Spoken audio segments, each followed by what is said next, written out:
Conspiracy. Dogman. Sasquatch. Homunculus. Alien races. Anunnaki. Corey Feldman. Ghost Dash. That's cool. Poltergeist. Spirit summoning. Magicians are demons. Anunnaki. Close the door, Close the door! What is the moon? Cover-ups. MK Ultra. Shadow people. Disagreements. Quiet, I'm trying to say words with my mouth. Vampire.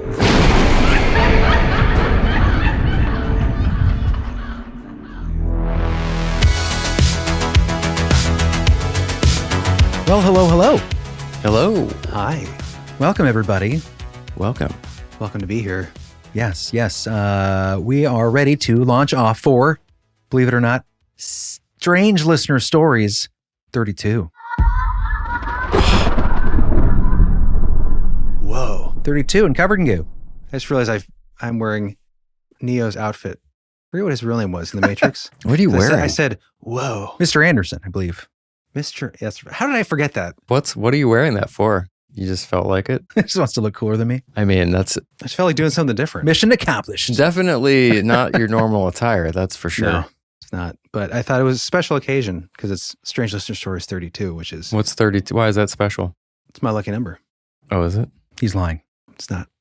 But He just wanted to wear. I just wanted to, John. I mean, I like what you guys are wearing. You look like a Office Max representative. I do feel like that, actually. I feel like I work at Intech.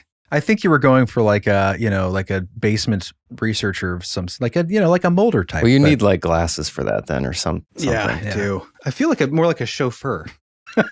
Like I came in for the break when the podcaster left just to like try out his studio, just driving the guy. I like it though. But it makes me feel self-conscious because I feel like I'm wearing like a hospital smock now, or like going to first day of fourth grade. That's what they're called, smocks? I don't know. I think a painter wears a smock, so I'm going to go with that for blood people.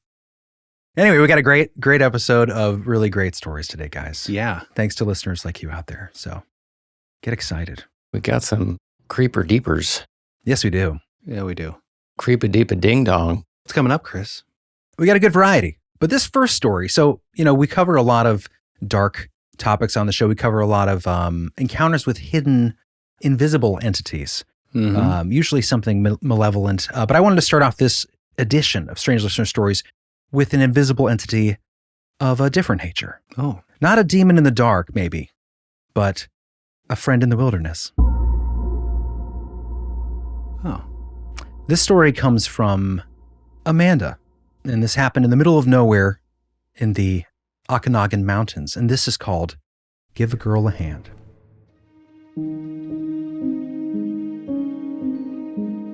Hello. I've been meaning to share this with you guys for honestly years, but I procrastinate. It happened when I was 12.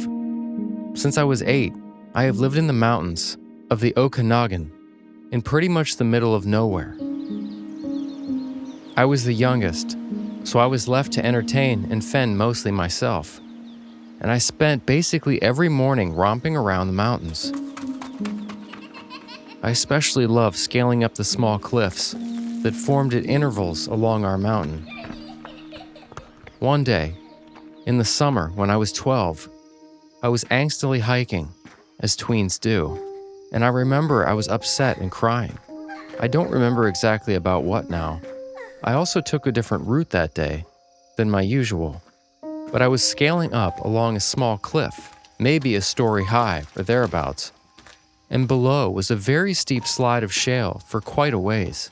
So certainly, if I had fallen, I would have been badly injured.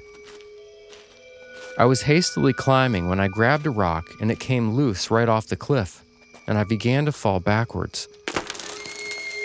I remember as I was falling backwards, my knees were bending as if I were sitting in a chair, and I fully felt the feeling of a large hand cupping my butt, catching me.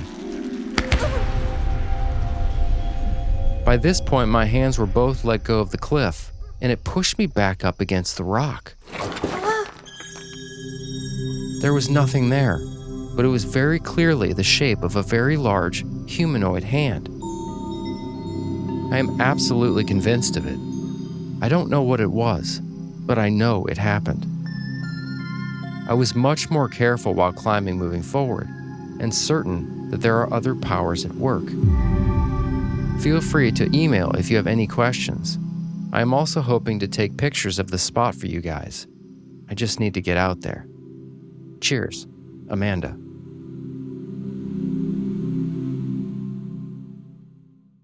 Nice. I just love that. Get back out there, Amanda. Take pictures. Yeah. Sounds like you got yourself a little guardian angel. Mm-hmm. Yeah. That's a definitely. But first I was like, oh, please let this be an invisible Sasquatch. But then, I mean, that's another option. That crossed my mind. but the hand's too big. Yeah, it's just as likely. It'd be a giant. Well, she's a tween. I mean, tweens have tiny butts. I don't know. That's a weird statement. No, I don't. Maybe.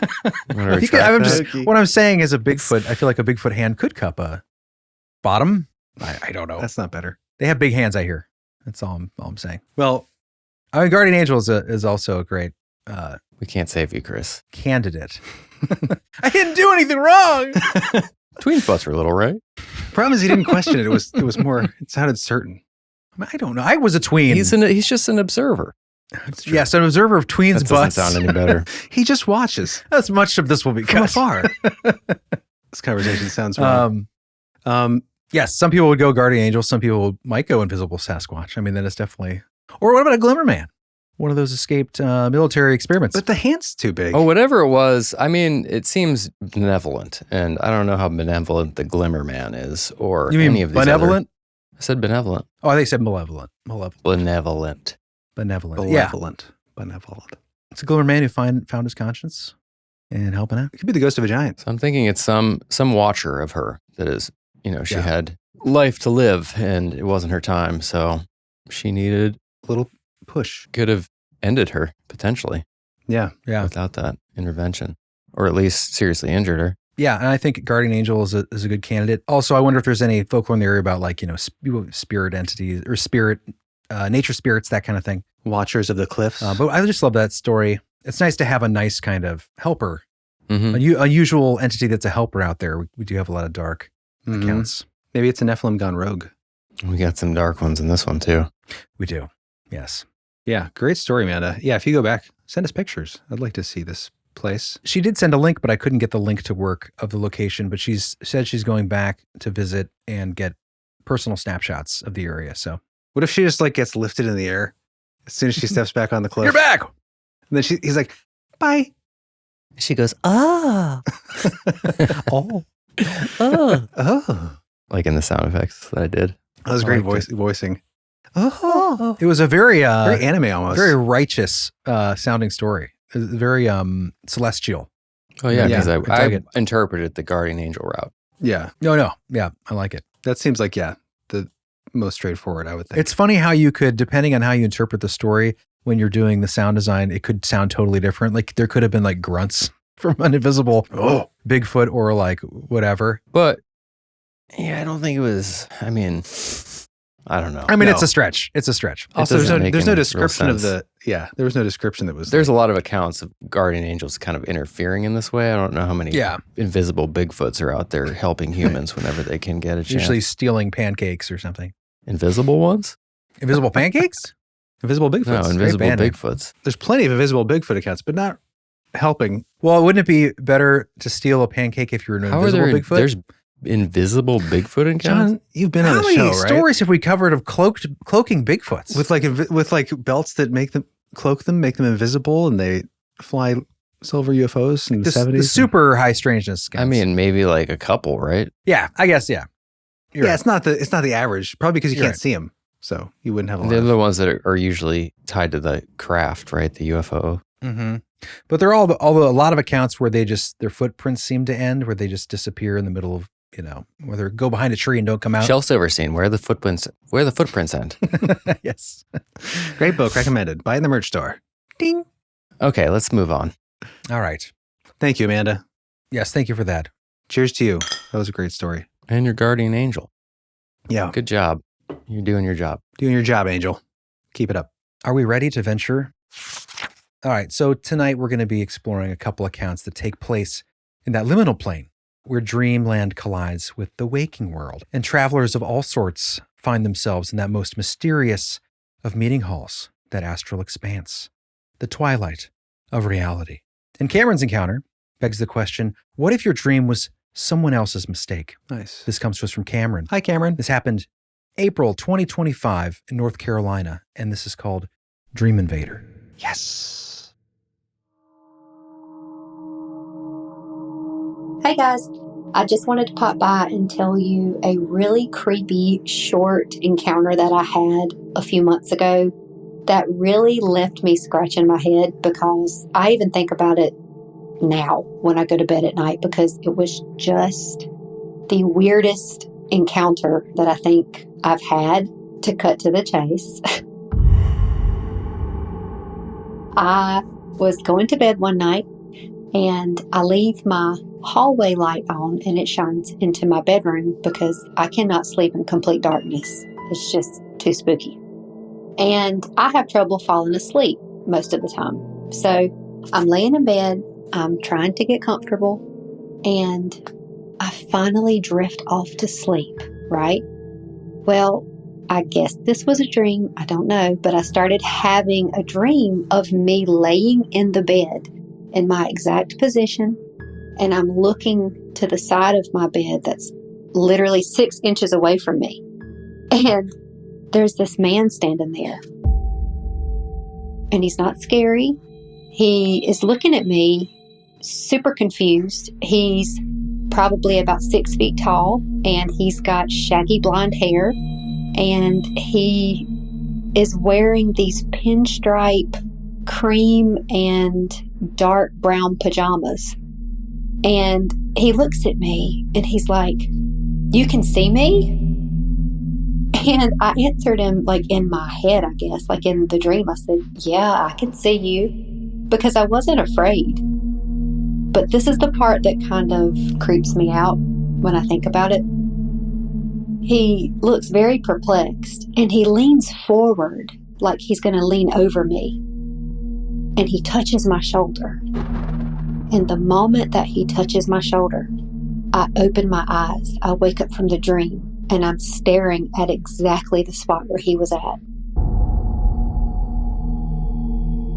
Everything in the room is exactly the same. I'm in the same position. The only difference is he wasn't there. So I was essentially woken up by a ghost. And I just wanted to pop in and share that with you guys, because where else better to share it than Belief Hole? So yeah, that's what happened. Do it here. Yeah. Send them in. Send your stories in. I know that feeling though. Mm-hmm. Of you're at a very poignant part of the dream. Yes. You know, and then you get woken up somehow, or I don't know if anyone's ever touched my shoulder like that, but there's been many dreams I've had where it's like either the pinnacle and then you just open your eyes and it's just like. You're talking about where something is occurring in the dream and it leads up to an event in real life. Yes. Yes. Yes. Yeah, and it's usually like I mean, for me, the feeling that I'm getting from her is like, it's a meaningful transition. Yeah. Yeah, like connective. Not like an alarm clock goes off and you're dreaming like you're at a firehouse or something. Right. Right. I'm saying like there's usually there's some kind of communication between the two worlds. Definitely sounds like that. Yeah. Were you kind of also highlighting that kind of connective nature of like, well, yeah, it's interesting the way you said that, like there's nothing in her waking world where it would have pulled her out. And like you said, like a alarm clock is a fire alarm in the dream and it wakes you up. There's that connective tissue, but there's no external source in her room there. Yeah, exactly. That could explain that. Well, that's true. Yeah. Well, she's staring at the place where the man was standing. Right. Yeah. Yeah. Yeah. And I think, Sounds like an out-of-body experience. well, to me, it sounds like a meeting of, she was going in the ghost direction, but I almost think it could be like the title of the story that we titled Dream Invader, where it could be someone who's maybe having their own out-of-body experience. And the clue to me was the fact that he's wearing his own pajamas.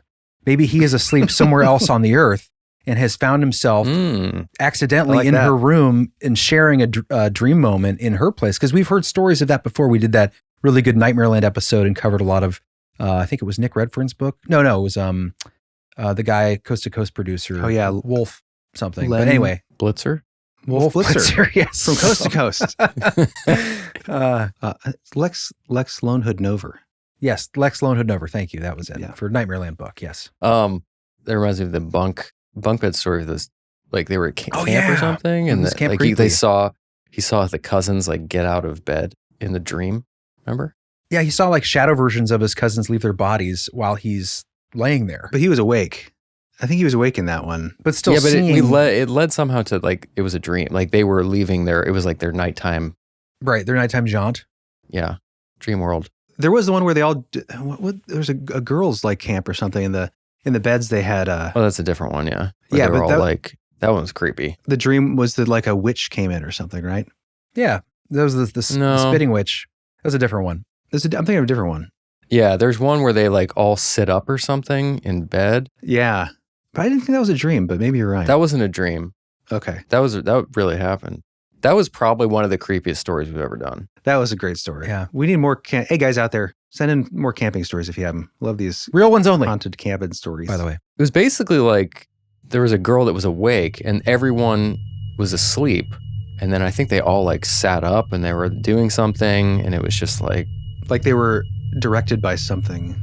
I can't remember what else was tied to it. Yeah, but it was very, very creepy. Yeah. And some of them got sick the next day or something. Mhm. Yeah, and had to go home. Someone had to go home. Yeah, I remember that story. Terrifying. We'll definitely link to that episode. We are due for a Camp Creeply soon. Yeah. It's about that time. But anyway, back to the idea of the dream invader. I do want to do another deep dream episode because there's just so many interesting things about that part of consciousness that we can go over and explore more. It's a whole nother Yeah. world. Yeah. I also think it's where most people can tap into if you want to give credence to like what happens in dreams, which I do, depending on the dream. But I feel like that's where most people have the opportunity to tap into the supernatural or the paranormal, because it does feel like that kind of place where, Meeting ground. yeah, the meeting ground of like where your consciousness can go. And actually, did I mention this before? Just really briefly, in Japan, I was reading an old book about like possession and stuff from like the 1800s, I think, or 1600s. And this researcher, I think he might have been a priest, was talking about how the Japanese deal with possession. And it sounded a lot like The Further from Insidious. And he was describing how the spirit of a child can leave their body during the dream state. And that's when you put, I forget what they use, some kind of like crushed bone and ash or something On the forehead. on the forehead in the form of a cross. Maybe in the Japanese version was in the form of a cross, but his ritual he was describing was, and as the demon leaves during sleep, it wanders that, dream realm, the astral or whatever. And when it returns, it doesn't recognize the body because of the sign of the cross or whatever was being done in the Japanese culture. Oh, weird. So the demon Can't get back in there. can't get back in. But they said the danger is that can also happen to the spirit of the child. And the child may not be able to find his way back if the child is back at that point and can't come home. But he was connecting it to actually changelings and fairy and fae lore and comparing that to the Japanese. It was just an interesting kind of aside. But yeah, I do think there is that connection there and the further when you're sleeping. So that was a Christian perspective in the Japanese culture. Well, he was comparing Japanese to the pagan Celtic fairy lore. So, and then I don't know if he was talking about his ritual of how he or they would. Maybe it was Japanese Christians might have been doing. Yeah, maybe that was it. They were doing the cross on the kids. But yeah, it was cool. It was just like a priest who was also like a researcher. It was cool to see comparing way back then, like different cultures, how they deal with this stuff. And now we're like, go to the doctor. We got an email from an exorcist's assistant. Oh yeah. I think I saw that. Yeah. I think that would be interesting, but also very dark. Yeah. That's the thing. I've always kind of put it off. So we were at our 20th year high school reunion, Northwest. and one of our excellence. one of our friends from back in the day, he's a Catholic priest, and he came up to us and was like, "Hey, you guys should really have an exorcist on. I know a guy that would come on, really interesting guy." And then like 5 minutes later, our good friend Brian Stacy from high school came over. He is now a monk, and he came over and goes, "Hey, you guys really need to have an exorcist on. I know a guy." And I don't know if they were the same guy. We should do it then. I feel like Yeah, gotten a lot of signs to do it. It would definitely it will be heavy. Yeah. heavy, but I mean, what else? Everything we do is kind of heavy. Yeah. It'd be interesting too. We have a lot of stories that are really dark and heavy. I know, Chris, especially you, I feel like are concerned sometimes or hesitant to do those. And I understand why, just because of the energy. Because I'm a coward, they were saying. No. But if we approach things, in a balanced way with, adding lightness in, it would be interesting to maybe, if we have someone on, discuss some of the accounts our listeners have sent in where they, have had what they think is some sort of experience of possession or attachment. It may help some people. Who knows? That's true. Let us know if you are interested in that because it would be dark and heavy, but it's also Yeah. like kind of a big part of paranormal as far as, Yeah. corroborating, the people that they're like, those people that do that are kind of like warriors of that kind of Yeah. stuff. Spiritual warfare. I mean, that's what's all even if you go to just Ed and Lorraine Warren, even though they're controversial, like that's what their stuff was all based on, Ed being a priest and driving out. I don't think the he was a devil. priest. He was a demonologist. Oh, like a okay. self-taught, Oh, yeah. I think. They had priests come though, right? They I'm did, sure, yeah. Yeah, they anytime. worked with the church and stuff. Yeah. Demons are real, man. Yeah, so it's weird it's kind of weird to shy away from that. I get like not everyone wants to hear or talk about that, and there's different explanations. We're not doing like a series on it. It'd be like one Right. episode. I think it would be good to do. Yeah. Well, and I was talking to Jerry about this the other day, like, no matter what culture you're in, whatever you call these things, however you look at these things, there is a dark part of life, and there are entities. We talk about them all the time. Nightmare feeders, We make light of it, but Yeah. there's a real side and real cost to people's lives Yeah. that deal with this stuff that can't sometimes get rid of it, People really suffer. or at least it's very difficult to. These attachments. We had Alana's story that was so heavy and dark, and obviously definitely caused a lot of trauma for her. So we get those stories. And, What a like claustrophobic, helpless feeling that must be Mhm. to be trapped in a situation like that. Our heart goes out to you if anyone's dealing with anything like that. I know there are listeners that are, because we've Yeah. gotten their emails. I try to respond when we do. I'm sure. Just remember the light is out there, and you're not alone. If we ever don't respond to you too, it's not because we're ignoring you. It's just we just get so many messages, and it's hard to Yeah. always respond to everybody. So don't take it personally. Definitely. We're not ignoring you. And also check your junk mail, because oftentimes ours end up there for some reason. So we might have responded. That's true too. Anyway, All right, let's move along. yes, let's get back down the road. I want to keep sleepwalking down that liminal road through the nightmare country. And what Jeremy was saying about the Japanese tradition there of potential invasion of the body kind of relates to this story, but in a very unique way. And unlike our last account, Anna's story will connect us to a potential past life and an unwanted interloper of a darker nature. This is called Cat versus Past Life Vision Invader. Hi, guys. I've been listening to you for about a year now. I am a ceramic artist, and I work just about every day in my clay studio, and sometimes I listen to your podcast for 8 hours. So thank you so much for entertaining me while I make my art. I'm Anna, by the way. I consider myself a sensitive. I've had weird things happen to me my whole life. Just unexplainable things. I definitely grew up in a haunted house, and I see shadow people all the time. But it's very passive, so it's nothing that's like constant or in my face. But every couple weeks or months, something strange will happen to me. But this story in particular, I would like to tell you because it's never happened to me before. I'm interested in the idea of past life regression, and I truly believe that things that have happened in our past lives affect us in our lives that are happening now. So I was just curious if maybe I could, have some questions answered about my life now. So I do live with my partner and 2 cats, but this night I was by myself, and I decided to put in some earbuds and find a podcast on YouTube. And as I'm drifting away, both my cats are on top of me, and I fall asleep, or I think I fall asleep. And all of a sudden, I see myself on a hilltop, just rolling green hills and like foggy air, and I'm surrounded by sheep. But there's nobody else around me. It's just me and these sheep. But of course, I don't see my face. I just know it's me. And I feel at peace. I feel really comfortable. And I just felt like I was experiencing a past life that I've had. All of a sudden, I see black. And all I hear is just a heavy vibration. And this immense sensation that something is trying to take over my soul, or try to take, it's just, I don't know how to explain it besides take my soul. I've had sleep paralysis a lot in my life, but it doesn't happen very often. But this was something different. I felt that I was in danger. And I suddenly snapped out of it into my room where I was sleeping. And one of my cats was on top of me. Her fur was on all ends and she was growling. This cat, Mook, she is the sweetest little bean. And she is I've never seen her like that in my life. She is on top of me. She was growling. She was staring at my door. And I feel that I am not alone.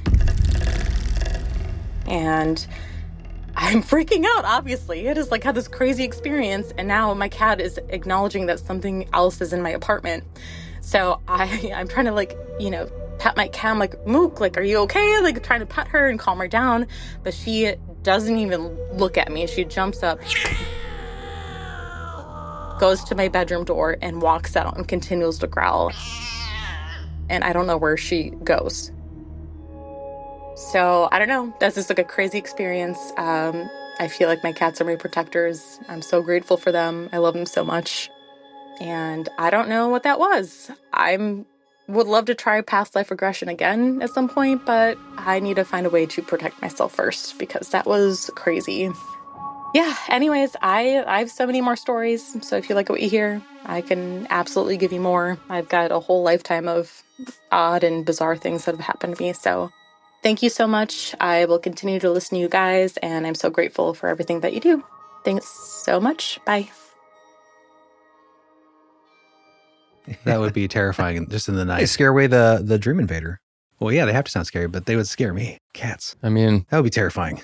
we've talked about this kind of thing. It's like if you are leaving your body to some degree, Mm-hmm. there's astral fishing of these Yeah. entities that are potentially talking, that's almost like demonic possession where it seems like they wait to jump in there. And Exactly. Ties just into what we're talking about. Well, exactly. And also, there were so many stories that I came across that were sort of going down this direction. Like we could have just done this whole sleep invasion, entity invasion kind of stuff. Yeah. That vibration to me, that's key because that's always to me a reminder Mhm. of an out of body for sure. experience. So you're becoming vacant potentially, a container opening up for something potentially to get in there. And this other story I didn't include, which we'll do now on the road. So if you're out there and you hear this and you're listening, I forget her name. But her story ended up with when she's having this experience. Anonymous. But if you hear it, we'll do it at some point, even though you don't know who you are.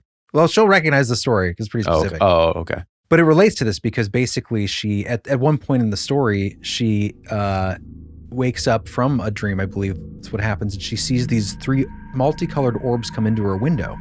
And they come up to her and she's frozen in a sleep paralysis state. And as she's talking, or as she's sitting there, she hears them say in her mind, "Can we come inside you?" so just exactly Gross. like this sort of situation, except it was at least, it had a pretense of being a friendly orbs, but she did not get the sense that they were there for a good purpose. Anything that wants to come inside you, usually, even if they're just even if it's like a walk-in soul, it's still going to be sharing your real estate. Nobody wants that. We didn't do that story yet, did we? No. That could definitely be a themed episode. I almost brought it into this one, but we had so many great ones in here already. I thought we could save it. Yeah. And also, this is what I want to know, guys. Maybe we'll put out a poll, but do you guys, I know a lot of people like the variety grab bags and they're fun. They kind of wake things up a little bit. I know they're your favorite, Chris, but sometimes I like using listener stories along with a couple other stories from different places for corroboration to do a themed episode, like Night nursing shift or something. Yeah, or things like that. So, or sinister sleepovers where things invade the bedroom. So different varieties of stories like that. Do you guys have a preference? I'm just curious I want to test the waters, take the temperature, as they say. Should do a poll. YouTube algorithm us. Leave Type comments. it in. Type it in. You can vote 3 times, but you have to vote in different comments. Hit that like button too while you're down there. Yeah. It helps the show stay alive. Oh, yeah. We never say that. If you're watching right now, YouTube, hit the like button. We don't ask you very often, but if you're there and you're in YouTube, do a little ding for the whole. And especially in the premiere, we'll watch it grow together. And we'll have a party. We'll have a pizza party. All you people that are listening It's a live, party. just do it once for us. Help us shoot to the next level. That's right. Anyway, more stories. Here we go. Yeah, what's next, Chris? These have been great so far. Okay. Yeah, we're going to leave Nightmare Land behind here. And we're going to be drifting over to a little old Alaskan town for closing time, where our barkeep for the night is working to close up shop. This is a fun one. Yeah. Yeah, this is a great story. Some buildings are never empty, as we know here in the hole, and even after the tills are counted and the doors are locked. In some places, last call lasts forever. Nice. This comes to us from Alaskan Tracer, and it occurred in an old mountain town in Alaska. This is called Last Call.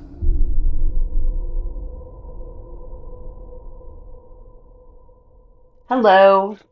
I just thought I would share this story. I am from Alaska, and I lived in a little town called Seward. It's right at the bottom, South Central, in the middle of the web. Anyway, so it's such an old town. It has old soul. It was founded in 1905, and it was supposed to be what Anchorage turned into because the bay doesn't freeze. I have felt since I was a child, I have experienced so many paranormal things, and I grew up in a very religious background, so I couldn't talk to anybody about this stuff. I feel like I can tell you. Anyway, I'm a bartender for 35 years. I lived there for a very short period of time, and I start working at the American Legion there. And I was looking out this big, beautiful picture window at the bay, and that's where our till sat. And at the end of the night, I was counting out my money, and I thought about it, and I figured, okay, I'll go take care of the tables and all that first. So I go and I push in all the chairs, and I empty all the ashtrays, and I clear the pool table, and then I head back up to do my till. Well, I'm looking out this picture window, just counting my money, counting, and I hear something behind me. And I look back, and at a table by the pool table, the chairs were pushed out about 5 feet on both sides. And I knew that I had just pushed those in. And so I kind of scratched my head and went, wow, okay. And the hair rose on, well, everywhere. And I start counting my money again, and all of a sudden I hear a clunk, and the pool balls roll down from the pool table like you were going to start a game.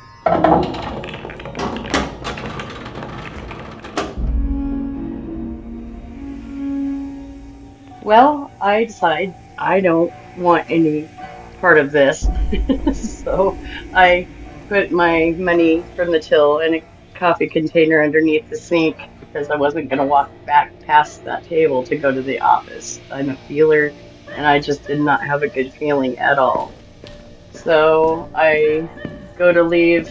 I'm going to lock up. I walk down the stairs to the exit, and as I'm walking down the stairs, the piano starts playing on its own.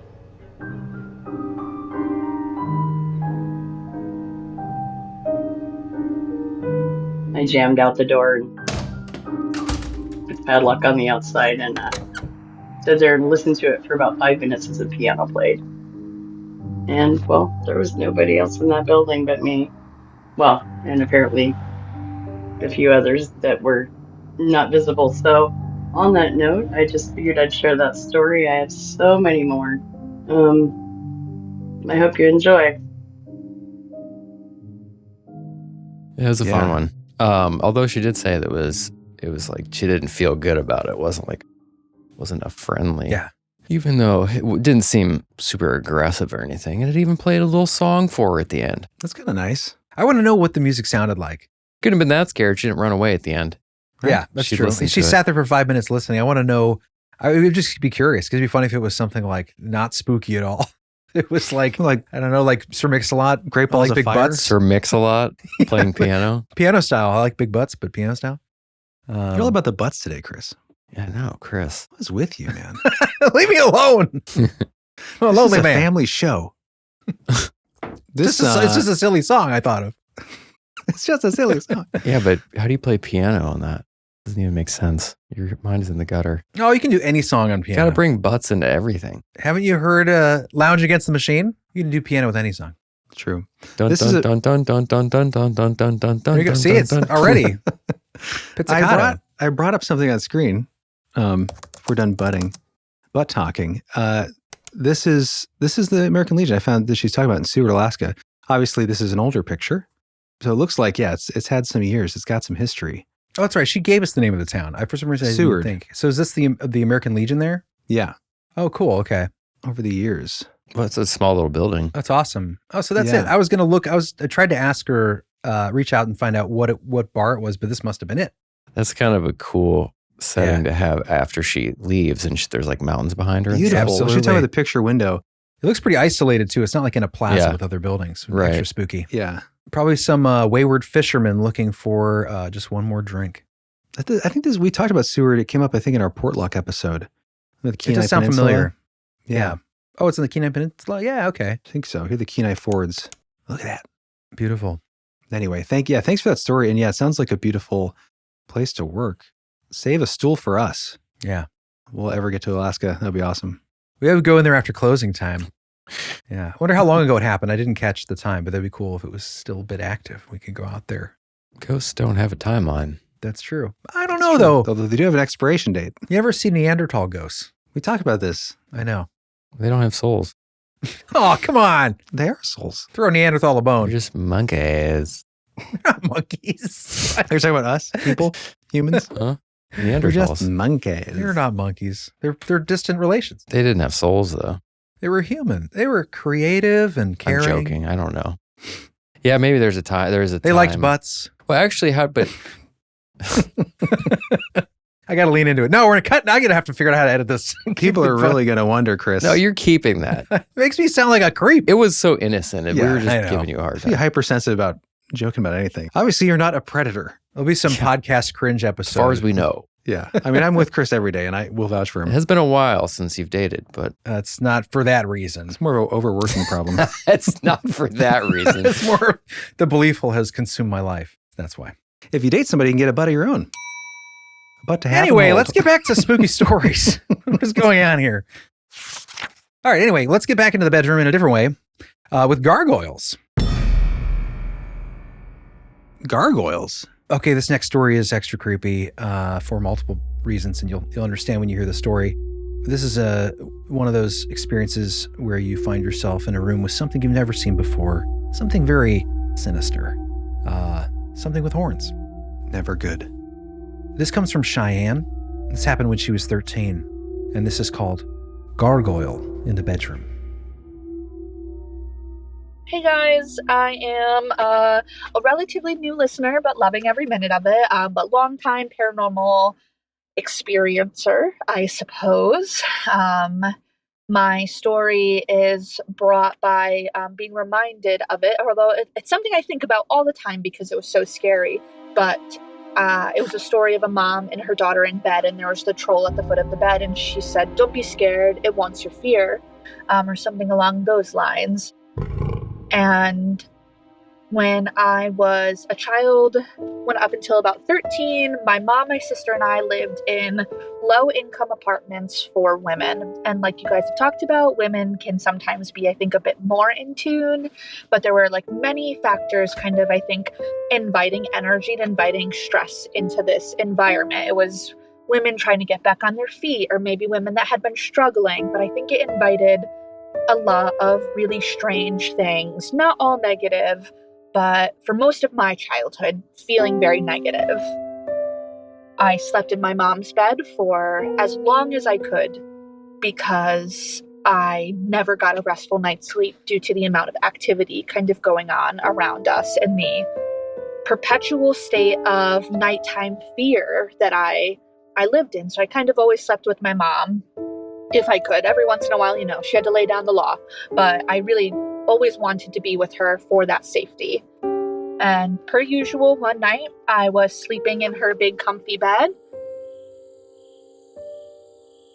and I stirred in the middle of the night, and I woke up, and across from her bed, mounted on the wall, she had this like cast iron kind of curly candelabra, cast iron, and you could put little candles in it, and it mounted up on the wall across from her bed. And on that candelabra perched was a dark figure that had been so intently watching us. I could feel it. I could tell there was interest. There was something incredibly sinister. And I could kind of just make out, like, you know, like the knees being up of perched, but it was all, and like kind of like a cloaked energy. It was very opaque. There was nothing misty about it. And like these like horn shapes at the top. But it was all black and I couldn't make out any distinct features. And I remember looking at it and feeling so in danger, so frightened, so sad. I felt helpless. And I remember kind of starting to turn to my mom to kind of wake her up. And I turned and there she was, already looking at me. Kind of with her head still straight, but tilted to the side, trying to, I think, you know, like make very mild movements, unspoken, but kind of affirming that I was seeing what I was seeing because of the fear in my own mom's eyes.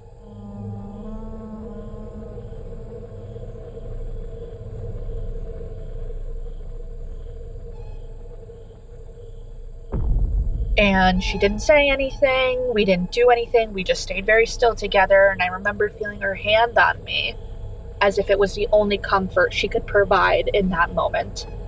And us just taking in what was in front of us and how horrifying this shape was, how invaded I felt, and also her, I would imagine, of this dark, perched figure in our room together.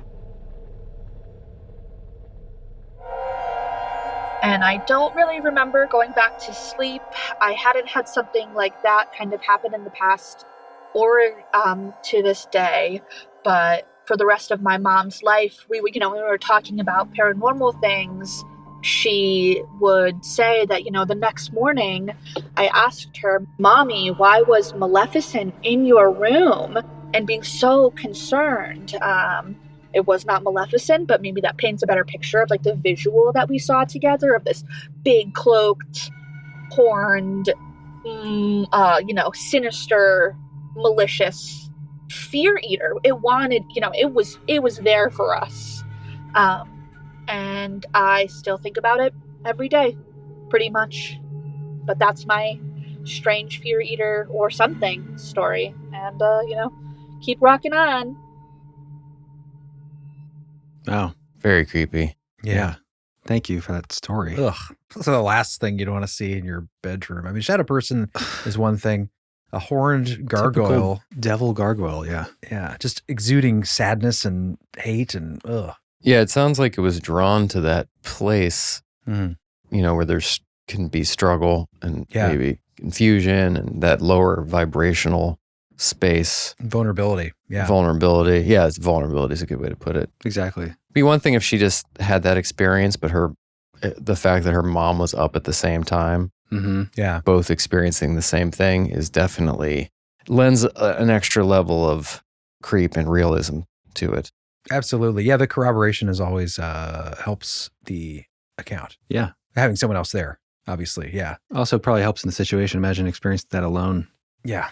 And then no one believing you, which happens, I feel like, probably 90% of the time. This happens, someone's on their own. Yeah. So thank you for sharing that. It gives, I think, credibility and probably some relief to people who are by themselves when they have these experiences and are not believed. To have an experience of your own where you have another witness with you, I'm sure is helpful. Yeah. Could it be that thing was, what's the word when it's an object is possessed? Oh, there is a term for that. We didn't even do an episode on it? Yeah. We did an episode on, what is it called? Where there's a certain psychic ability when you touch a certain Oh, yeah, object. that's right. Oh, psycho. What's that called? I can't forget. I have a whole book on it.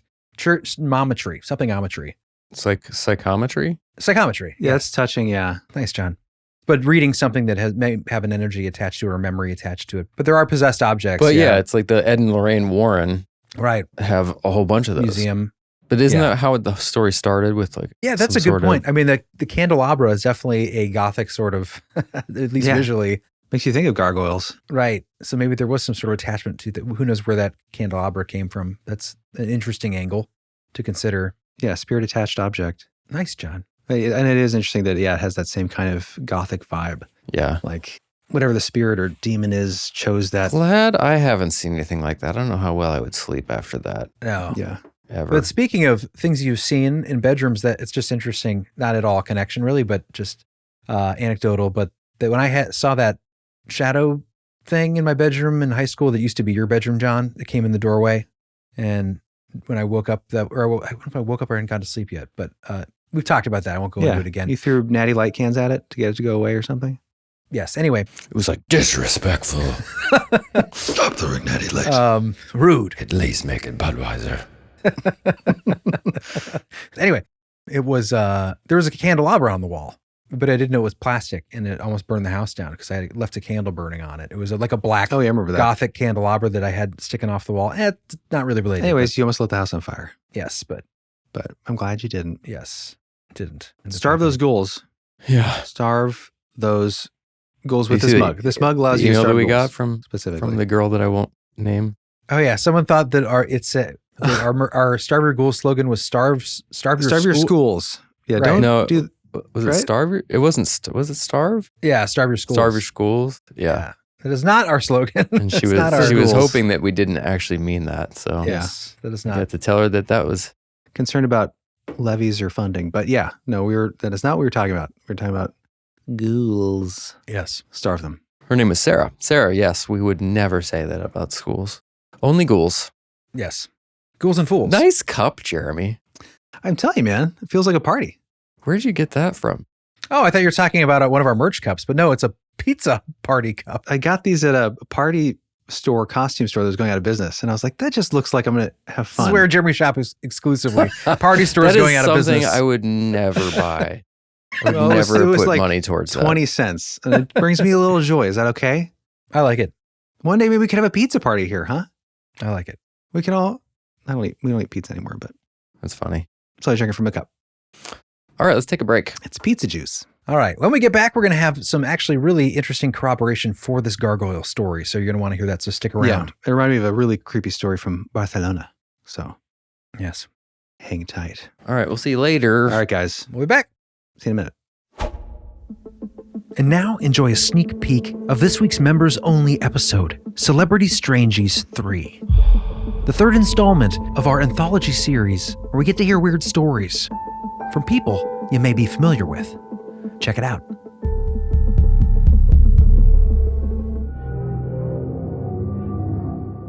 I don't normally do interviews, as you already know. There have been 5 or 6 people who've tried to speak to me, and I refused. But this was important to me. When my publicist said some journalist was willing to talk about this, it compelled me to come out with it. It has been 50 years of me dealing with these UFOs and aliens.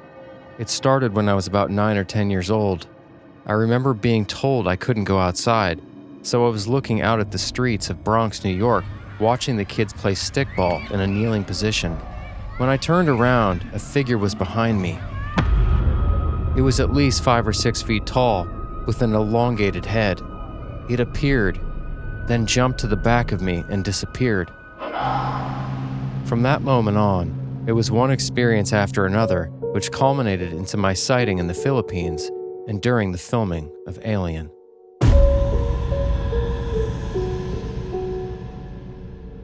At one point, I remember being at my home at 6 p.m., and I went into my office to meditate in the garage, and I saw something. Looked at it for about 5 minutes, and it was light. I was wondering why the neighbors were shining a light through the top of my garage window, so I went to talk to them.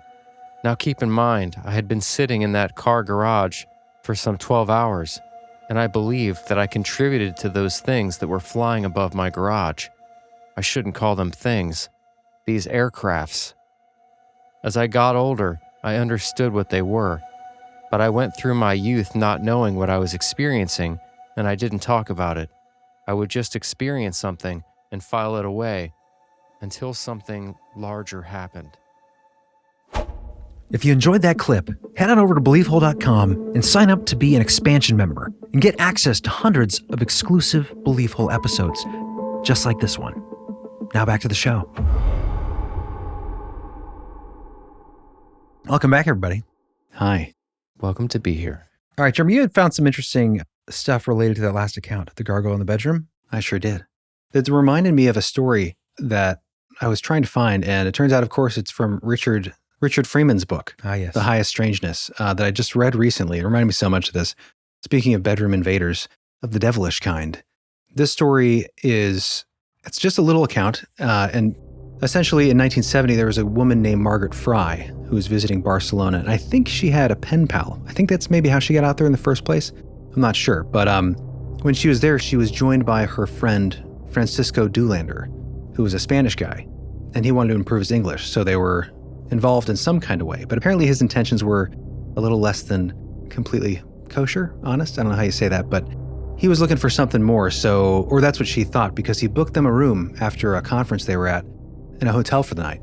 And she wasn't very comfortable with that, but he explained, I live with my grandma, and if I go home now, it's 3 a.m, I'm going to wake her up and I'd feel bad, so can I please stay? So she finally relents, and they spend a devilish night together in a hotel room. And this is what happens.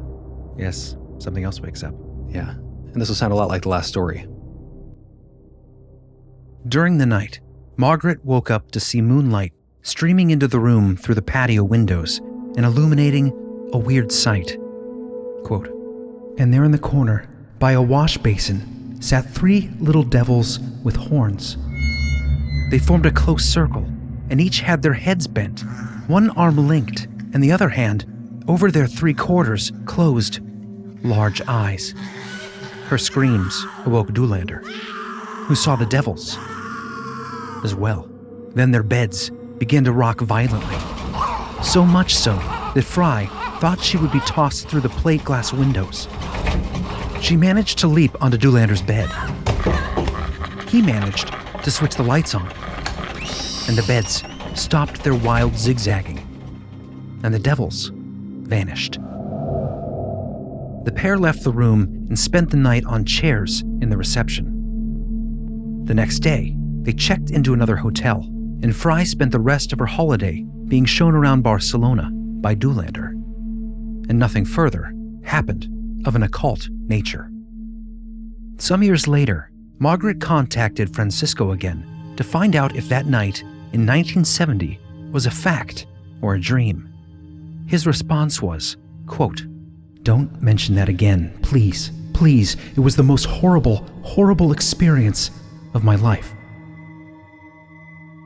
Terrifying. There you have it. Definitely sounds similar to that last account. And again, having 2 people to corroborate. Yeah, in Barcelona, there's a lot of gargoyles. I'm just saying. Definitely connects to that last story. Yeah.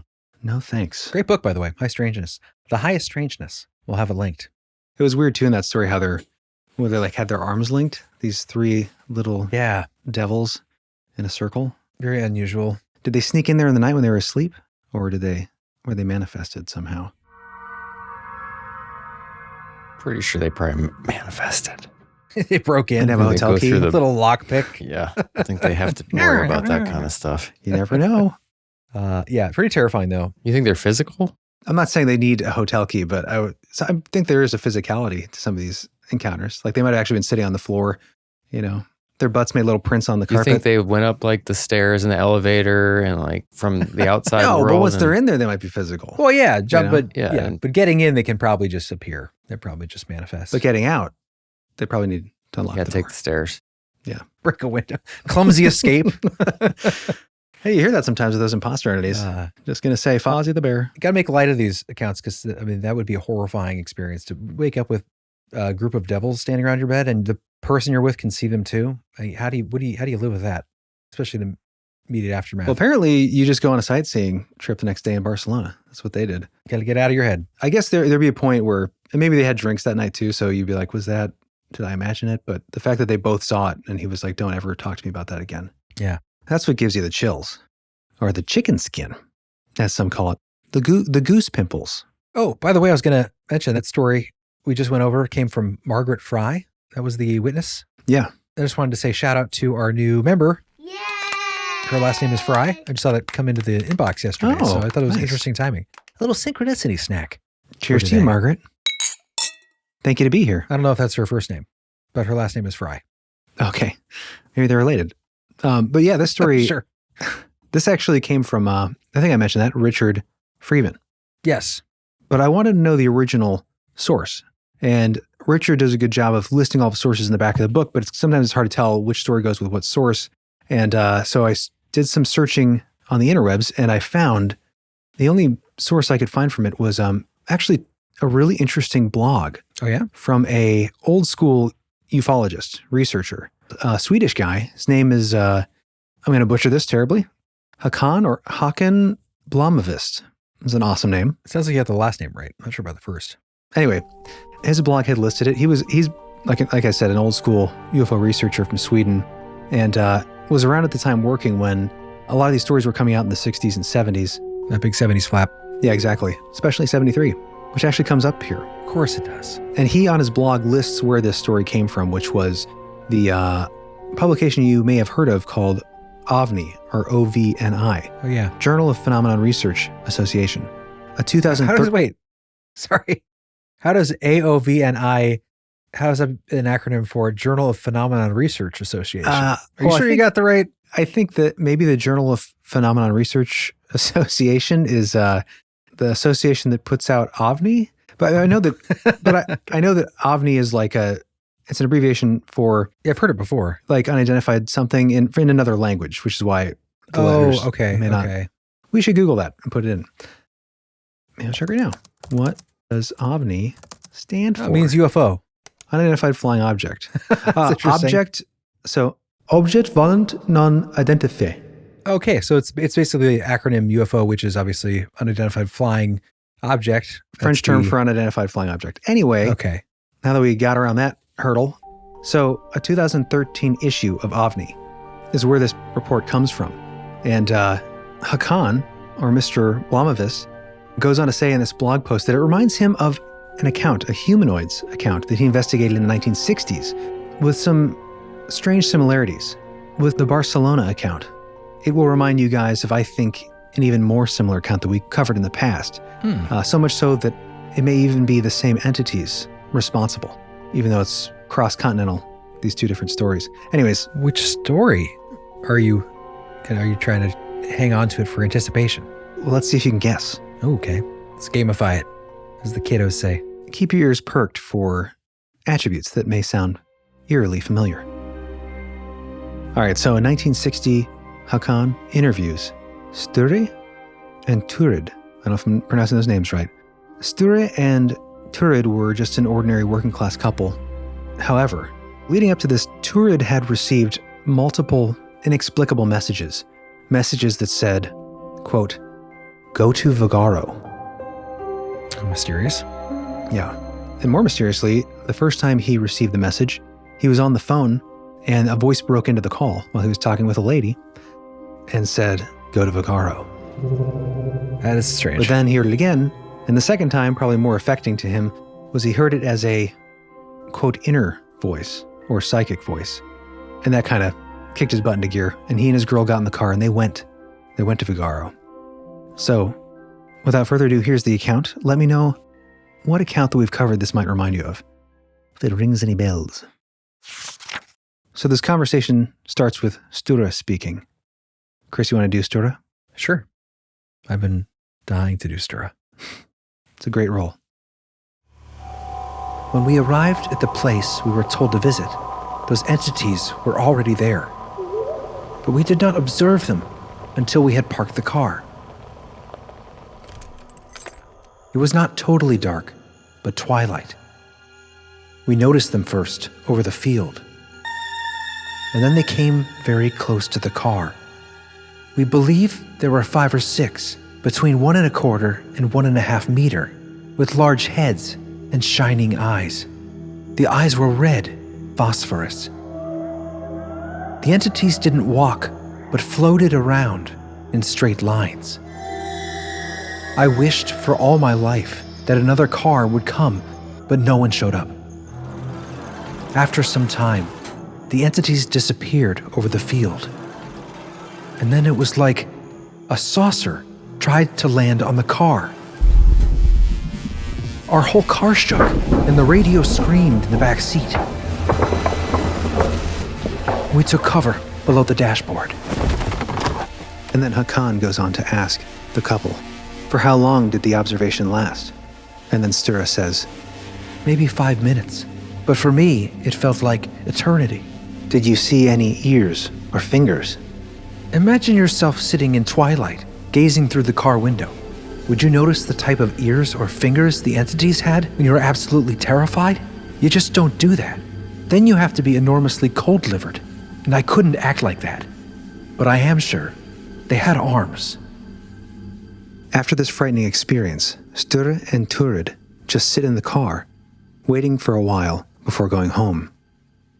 But they arrive home in the early morning. Several hours are missing. They never wanted to know what eventually had happened during that missing time. That's weird. Kelly Cahill, right? Yep. Oh my gosh, that's crazy. How many Similarities? like the gliding, the sort of black figure entities, the fact that then it's connected to a UFO and the attacking of the car. Yeah. Those are all similar to Kelly Cahill's experience. Glowing red eyes. And that was in Australia, right? The Kelly Cahill encounter? Yeah, so you have... By the way, if you have not heard that account, terrifying account, it's in our Australian Terror Down Under episode or whatever it was titled. We'll have it linked right here in the show notes. Yeah.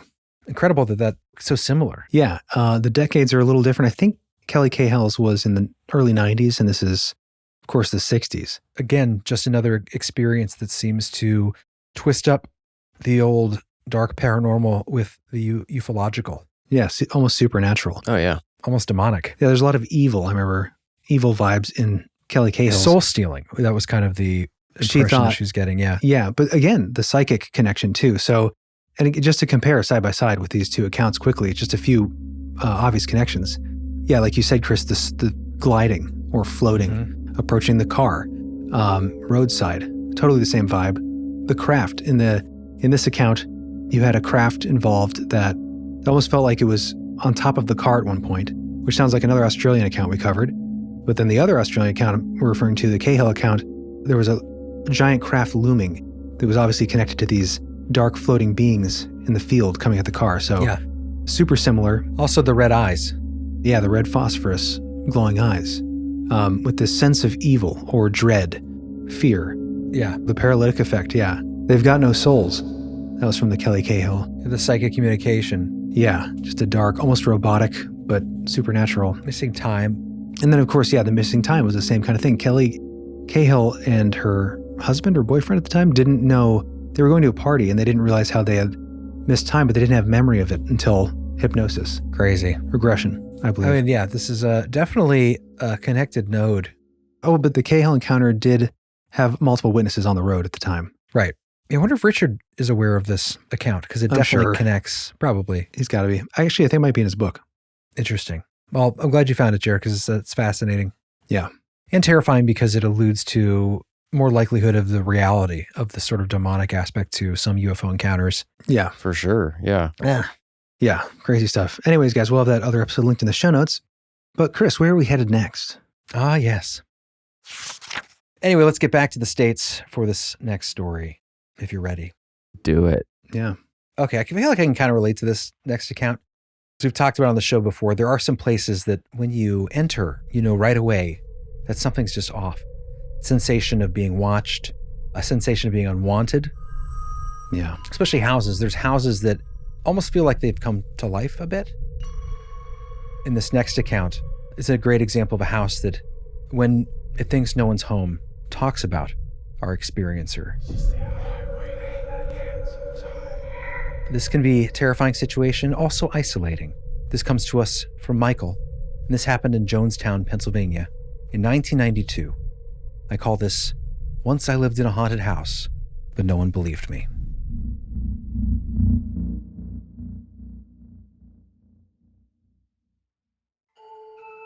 In the fall of 1992, I moved in with my girlfriend in a house she had been renting with her brother. It was a situation where her brother moved out and she needed someone to help pay the rent, so it made sense for me to move in. From the first time I visited that house, I felt watched. After I moved in, I began hearing and seeing things. At the time, I worked 7 a.m. to 3 p.m., and my girlfriend worked 9 a.m. to 5 p.m., so I was awake and up before her. I had a habit of making breakfast and then taking it into the living room to watch the early morning news. Every single morning, I could sense someone watching me from the doorway of the kitchen. It was like I could see someone from the corner of my eye, but when I turned my head, there was nothing there. From the corner of my eye, it looked like an old woman, maybe 60s or 70s, with a scowl on her face.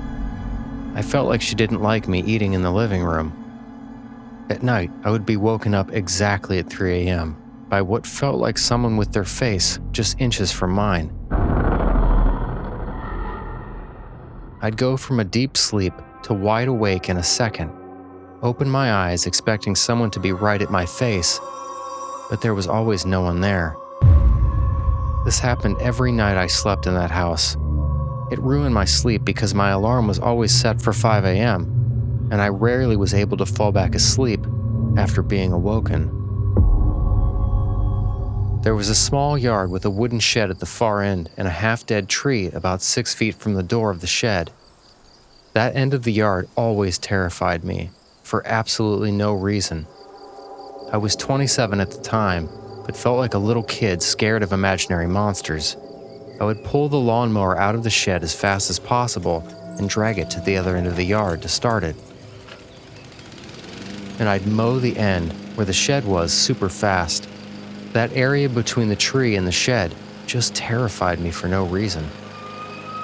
Fortunately, I only had to mow the grass for a few weeks in October and once in the spring. Because I returned home about 2 hours before my girlfriend, I would always come home to an empty house. One bright, sunny day in March, I returned home about 3:45 p.m. and heard voices in the house. As soon as I unlocked the door and pushed it open, I heard what sounded like 3 or 4 people having an argument, all talking at once. The voices stopped after 3 seconds. It was as if someone turned off a radio. Immediately, I thought someone was in the house. I went around to every room, downstairs, then upstairs. I looked outside to see if anyone was there. There was no one. This only happened once, but in a way, it shook me up the most. I told my girlfriend what was happening. She thought it was funny, just my imagination, because she never heard, saw, or felt anything. The only other people I told were my sister and a friend. No one believed it was real, so I haven't told anyone else. Until now. Well, thank you for telling us. We believe you. Yeah. Thanks, Michael. I feel like I can relate to that feeling of avoiding a spot, like a feeling you're getting from a certain area. Even we had a place in Jonestown, and there was a part of the lawn I hated mowing near the... Yeah. Down by the shed. It was like an old shed as well, but it had a boat in it. But for some reason, I always would try to get away from that spot as fast as possible, put it up in higher gear, not look at the shed. I don't know why. It felt weird. But it's weird because it just reminded me of this story where that specific example. I thought we had a Frogger in there, just living Maybe. under our nose. That's typical too, seeing the shadow people, seeing the shadow figures out of the corner of the eye. Especially being woken up at 3 a.m. every night. I mean, that's the time. Yeah. That's a little warning sign that I'm feeling unwelcome is not in your mind. Yeah. I mentioned that many times, and if anyone out there knows where this came from, I would love to find out, because I can't find it, but there's some old study that was done by a scientist allegedly, or some researcher for medical purposes, where he blocks his frontal vision. Yeah. And then after so many days, he did it on himself, I think for like a week or so. After so many days, he could not stop seeing these shadow figures moving in the peripheral. And so he had to stop the experiment because he was too freaked out. Yeah. But if anyone is familiar with that, I would love to dig more into that story. I just can't find where I first read that, but it does give some credence to how these things are kind of seen, always in the corner of the eye. Well, thank you for sharing that with us, Michael. We'll believe you. Yeah. I know it's like to be not believed. It's not a fun feeling. Great haunted house account. All right, speaking of houses, we're going to get into a really fascinating account here. Again, another one that just keeps rolling with your sort of symptoms of a typical haunt. Mm-hmm. This one's got a great little name too. The Pop Open House. Yes. Comes with a nice variety of phenomena. This comes to us from Alex, and this happened in not too far from here, East Liverpool, Ohio, in 1995. This is the Pop Open House.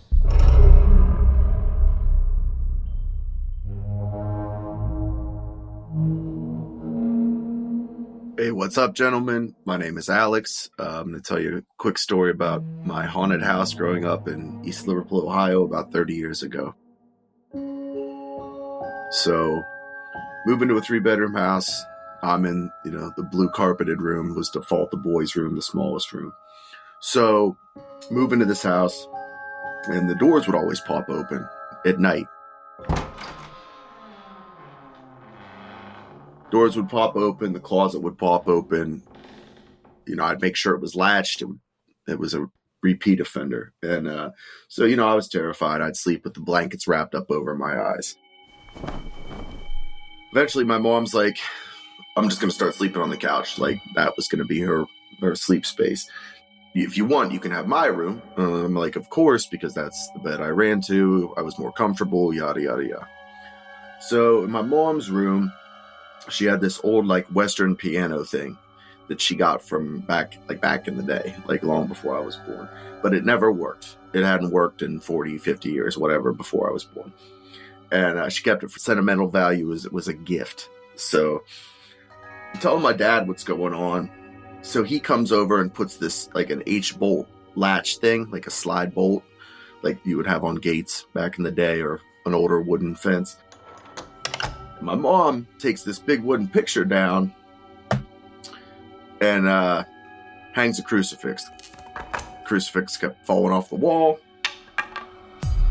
At one point, it flew a good 3-4 feet, slapped into the wall, screamed. Mom came up, all this jazz.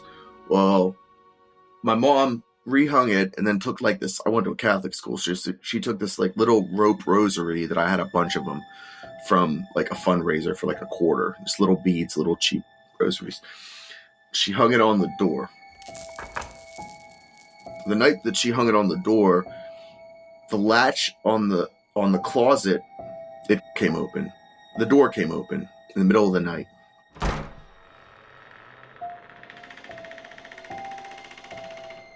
And the music box started playing.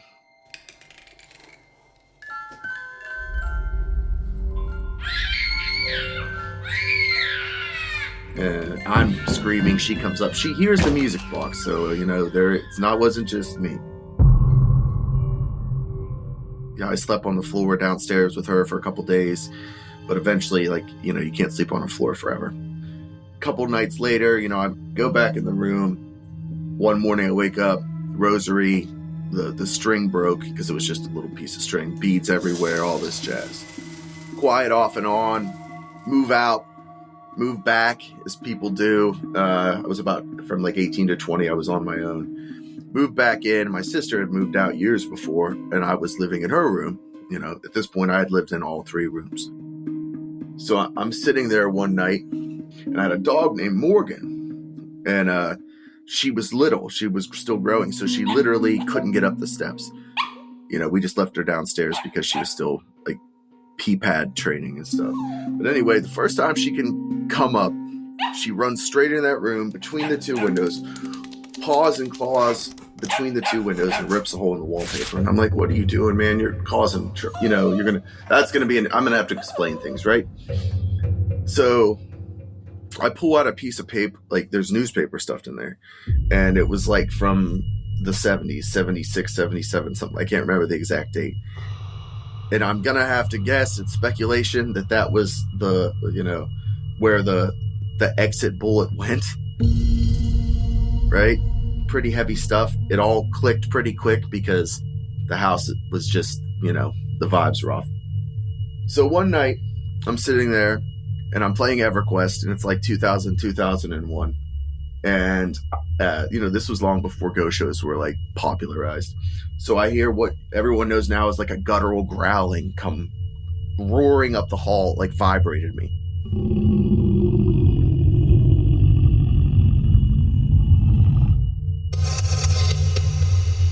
I thought it was my dog. I thought she was in distress. So I pop up out of my chair, run over, nothing in the hallway.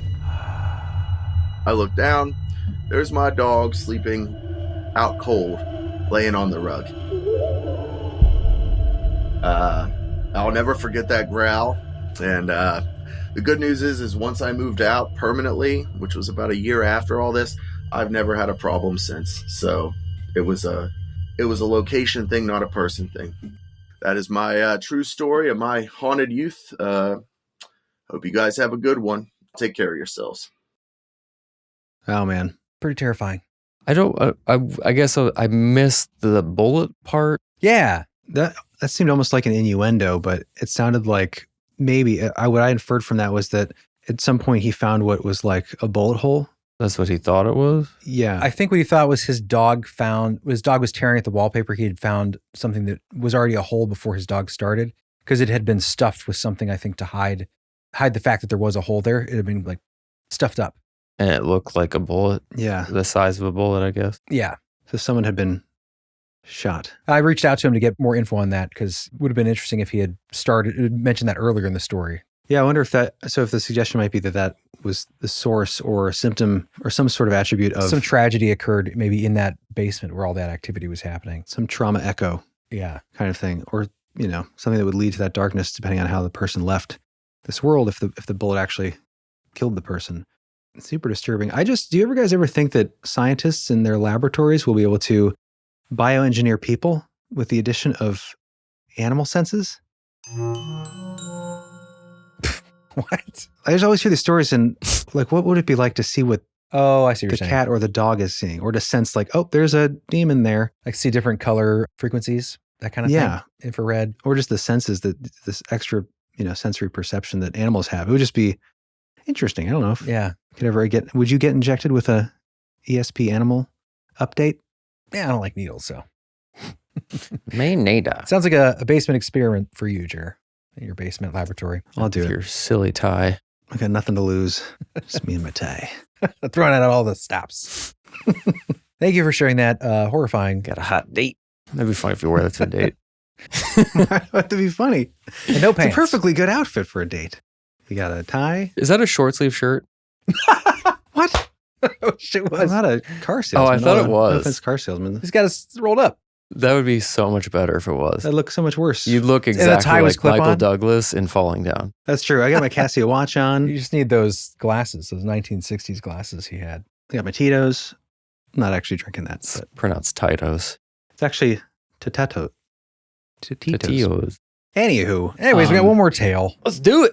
That was dark, but thank you, Alex. Fascinating. Yes. Thank you for that story. Yeah. The way he told the story, I just thought that was, you could tell that he was remembering it. Mm-hmm. And it was just so nonchalant, like, yeah, it's got a good voice. The cross was thrown off the wall a few feet, all that jazz. Like he's kind of told the story before, but it seemed real to him. I'm sure. Yeah, good voice. Thanks, Alex. I feel like, have we done a story from him before? His voice sounded very familiar. He reminds me of Simon von Elg a bit. He's got that kind of like gravelly. Also, like Mitch, I think. Wasn't there a Mitch, like the skateboard guy? That was Hansi Driscoll. Hansi, yes. Yeah. Hansi. What's up, brothers of Belief Hole? This is Hansi Driscoll. All right, this last story for tonight.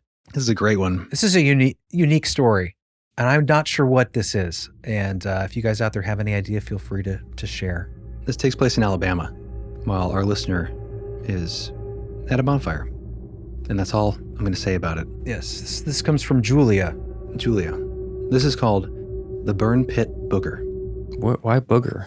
So Booger, I was going to say the Burn Pit Boogeyman, but Booger is like really cheapens it. Well, it's a southern like old term for boogeyman. It's a booger. But I know it does sound a little predates the boogeyman. Like a Bogart in the UK. A booger just sounds like some kind of twerpy little kid that's just like, yeah, you're a booger. Yeah. The boogeyman. We'll go the Burn Pit Boogeyman.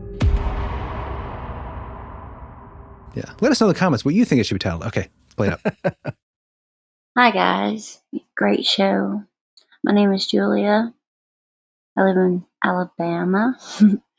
I've had a lot of crazy experiences throughout my life, but one that really sticks out, I was probably 9 or 10, and me and my parents were at, I don't know, some of their friend's house. It was a white, older house, and I didn't know these people, so I was out in the yard, and they had a big garbage burn pile.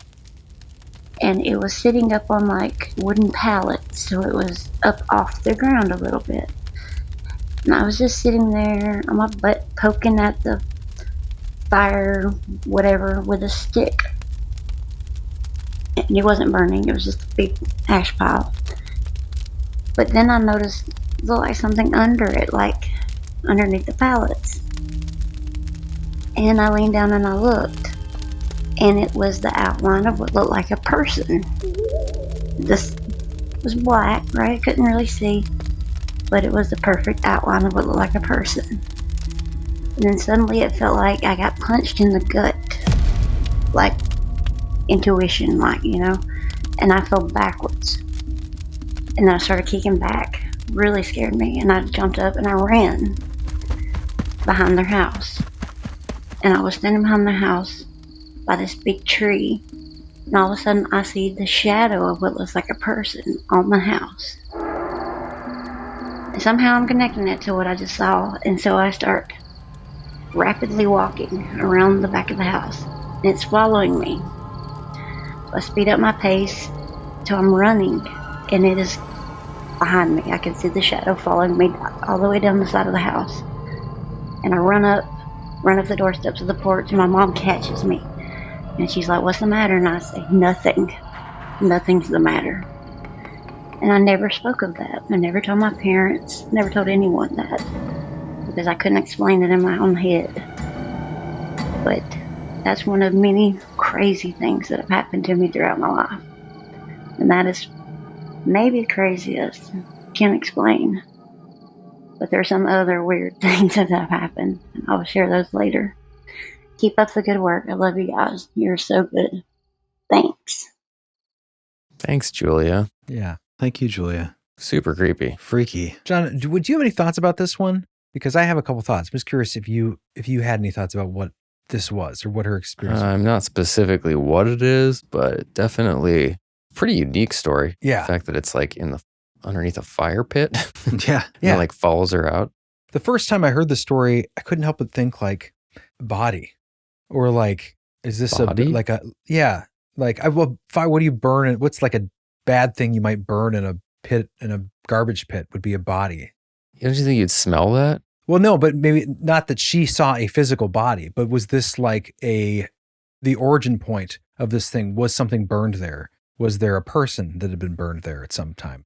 For some reason, that's the first thing I thought of. That's for some reason also the first thing I thought of. Because she saw a human shape in there. Obviously, it wasn't an actual body in there, but she saw a human shape laying down in this burn pit. Or, it was some, ancient fire god deity. I thought she saw it under the burn pit. Yeah. Yeah, it was underneath. Well, she was underneath the pallets that were burning. Oh, like in the coals, kind of. Yeah.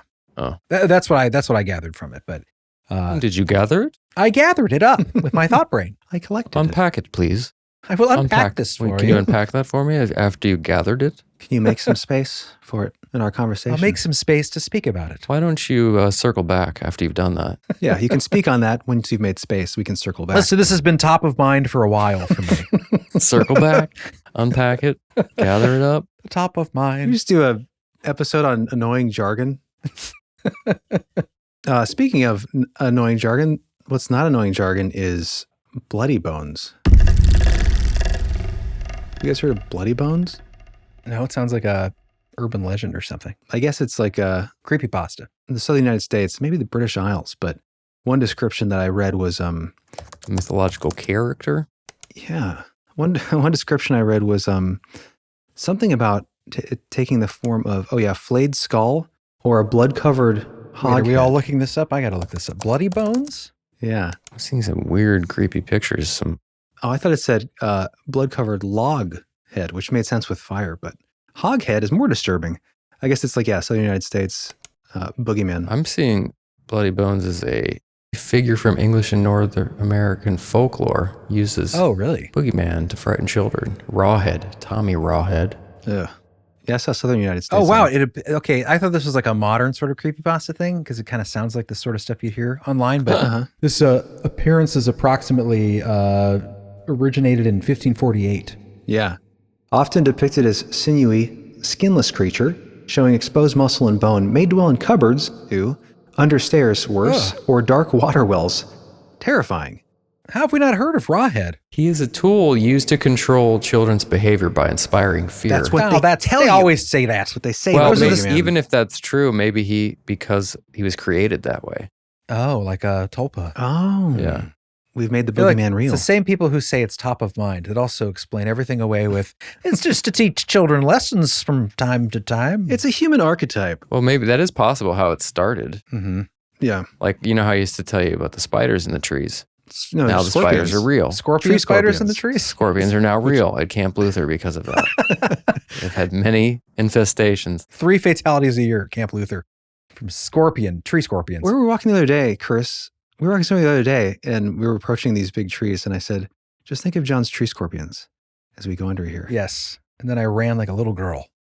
That was easy for you. Hey, just because I wear this shirt doesn't mean I'm a sissy. John didn't want us following him at night. Just because I wear this hospital smock doesn't make me a wussy. I almost changed during the break because I felt so Too powerful? Exposed. Yes. Too strong and powerful. Exposed for all of my cartoonish power that this shirt represents. I like it. It's fun. Anyway, this episode was fun. Thank you guys for joining us on this journey. Yeah. Into the weird. I hope you guys dug it. Thank you for being here. Yeah. And thank you for all the listeners who felt like they could share their stories with us. Of course, we have hundreds more in the archive that we will be sifting through for the next forever. Feel free to submit yours. This one was cool because we had a lot of speak pipes. We love written stories too, but speak pipes do have a little bit of a special power to get to hear someone's voice.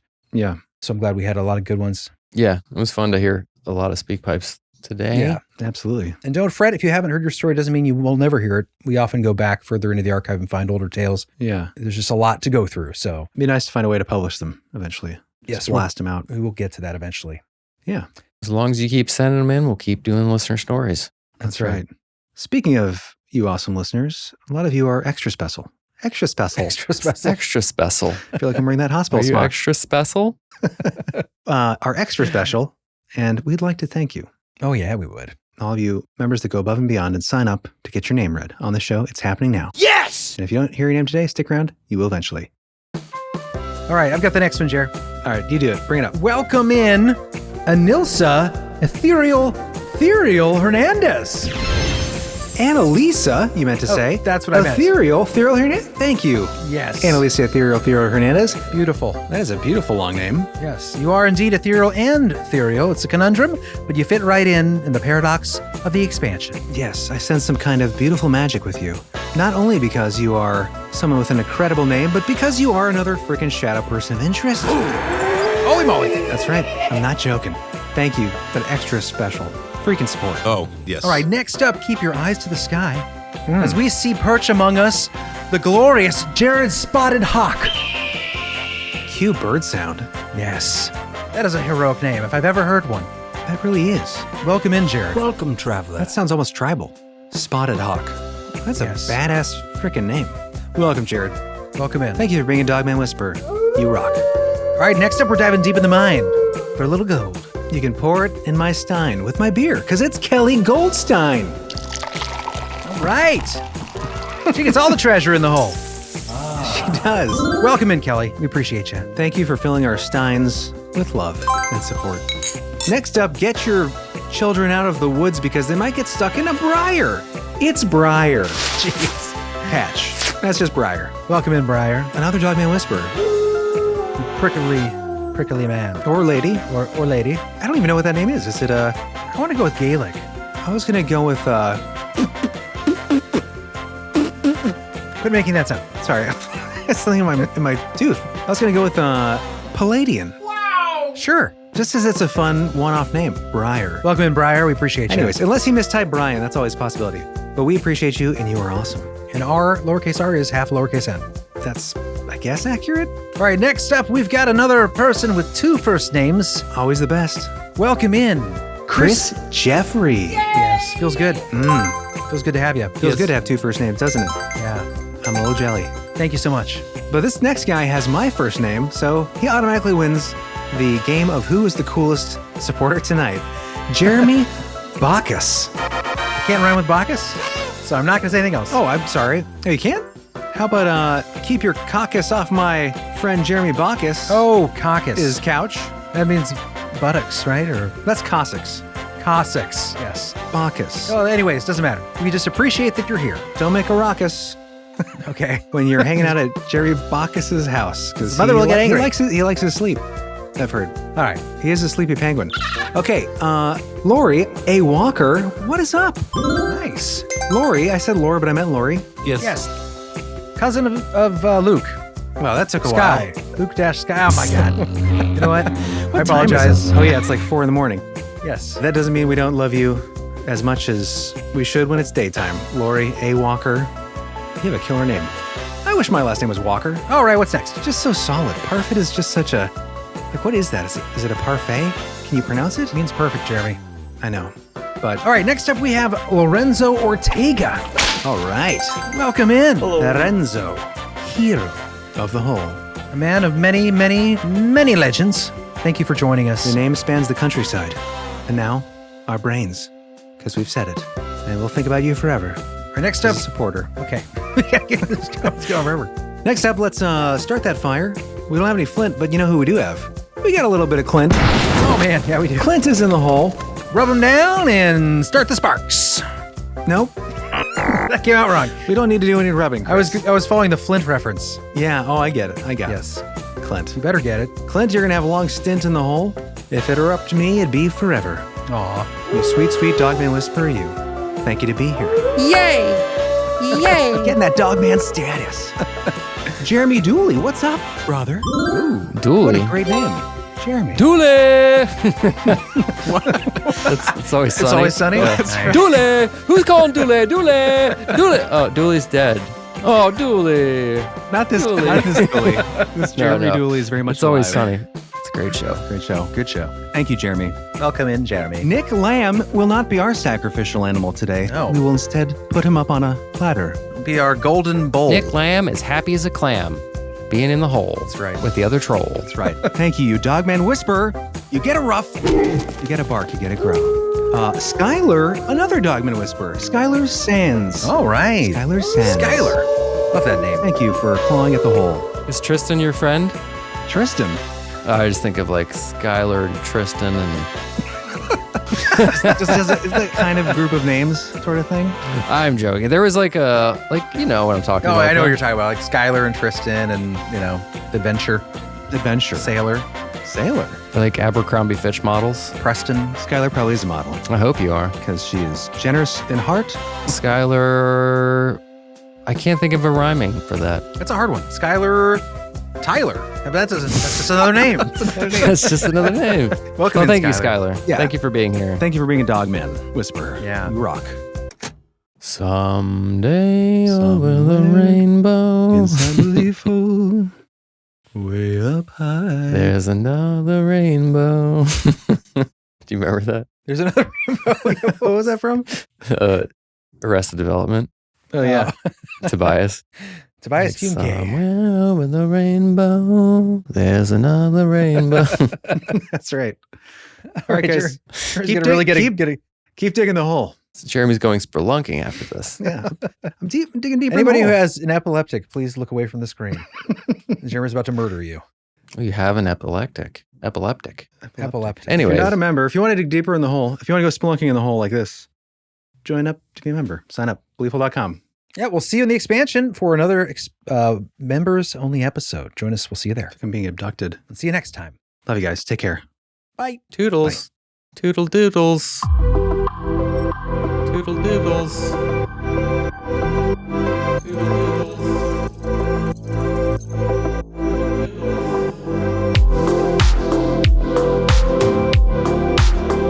Jeremy's going spelunking after this.